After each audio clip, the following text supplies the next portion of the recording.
3 মাস পর আবারও আন্তর্জাতিক ক্রিকেটের দুয়ারে বাংলাদেশ। তবে ওয়ানডে ফরম্যাটে অপেক্ষাটা আরও দীর্ঘ।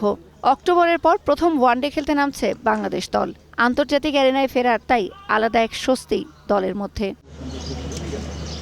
ওয়ানডে বিশ্বকাপ সামনে বছর। সেরা 8 থেকে সরাসরি টিকিট কাটতে এবছর 22টি ওয়ানডে খেলার সুযোগ পাবে টাইগাররা। অধিনায়কদের সরাসরি জানিয়ে দিলেন এখন থেকে প্রতিটা ম্যাচই বিশ্বকাপকে টার্গেট করে খেলবে তার দল। যেহেতু আমরা এবছর আমাদের অনেক বেশি ওডিআই ম্যাচ আছে এবং আমরা প্ল্যানিংটাও খুব ভালোভাবে করতে পারবো এবং র্যাঙ্কিংয়েরও একটা বিষয় আছে।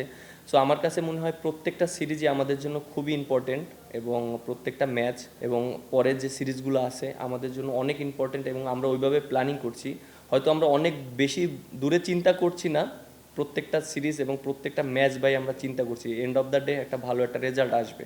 অতিমাত্রায় স্পিন বান্ধব এবং নিম্নমানের উইকেট নিয়ে মিরপুর শেরেবাংলার সমালোচনার শেষ নেই। বিশ্বকাপের মতো বড় মঞ্চে ভালো করতে তাই স্পিন বান্ধবের সাথে সত্যিকারের ভালো উইকেটও চান অধিনায়ক। যেহেতু আমরা হোম অ্যাডভান্টেজটা নেওয়ার চেষ্টা করেছি, ওয়েস্ট ইন্ডিজ স্পিনে 2 উইক আছে, এর জন্য আমরা চেষ্টা করেছি।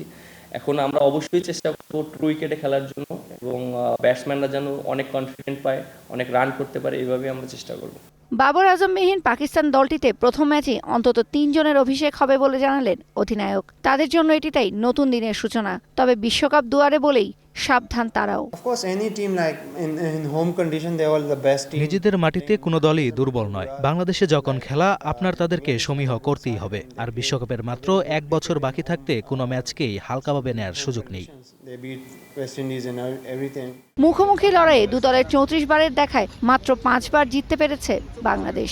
বিশ্বকাপকে পাখির চোখ করলেও পাকিস্তান সিরিজ যে অগ্নি পরীক্ষা তা তো ভালোই জানে বাংলাদেশ দল।